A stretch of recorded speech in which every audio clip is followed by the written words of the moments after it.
في سنة 1995 كان الرئيس مبارك مسافر للمنيا علشان يفتتح مجموعة مشروعات، واللي كان منها كوبري شرق النيل.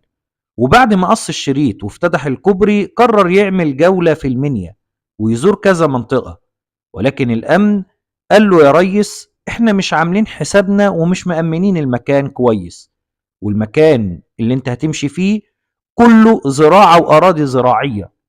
ولكن الرئيس مبارك صمم واتحرك، وكان معاه رئيس الوزراء وبعض الوزراء زي وزير الري ووزير النقل وغيرهم.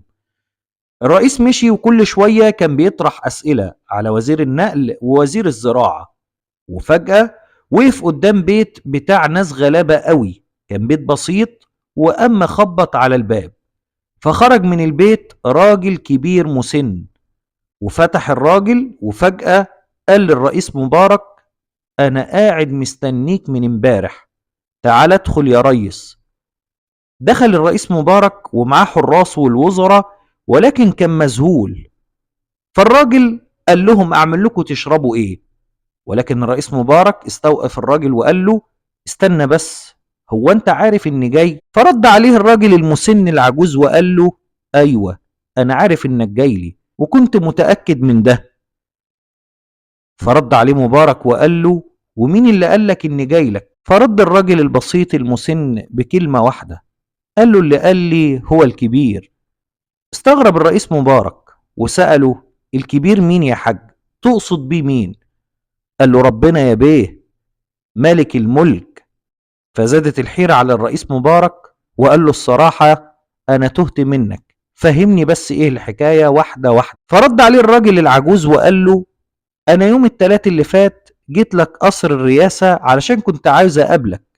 الجماعة اللي كانوا هناك على الباب طردوني وقالوا لي لو ما مشيتش هنحبسك. فروحت وأنا حزين ومكسور الخاطر، وفضلت أبكي واشتكي لله على اللي حصل لي، وفضلت أدعي إن ربنا يبعتك ليا لحد عندي عشان كان نفسي أحكي لك مشكلتي. ومن يومين حلمت بيك وجيت لي في المنام وعرفت إنك هتجيلي البيت. أم مبارك استغرب من الكلام وقال له: طب يا حاج، أنت كنت عايز تقابلني ليه؟ هي إيه مشكلتك؟ رد عليه الراجل وقال له: أنا اتظلمت يا بيه، والناس اللي في المحافظة ظلموني جدا وخدوا حتة الأرض اللي حيلتي وقالوا لي هنعوضك يا حاج، بس للأسف ادوني شوية ملاليم وأنا دلوقتي ما حيلتيش إلا البيت اللي أنت قاعد فيه ده وشايفه. والراجل كان بيحكي وبدأت الدموع تنزل من عيون الرئيس مبارك.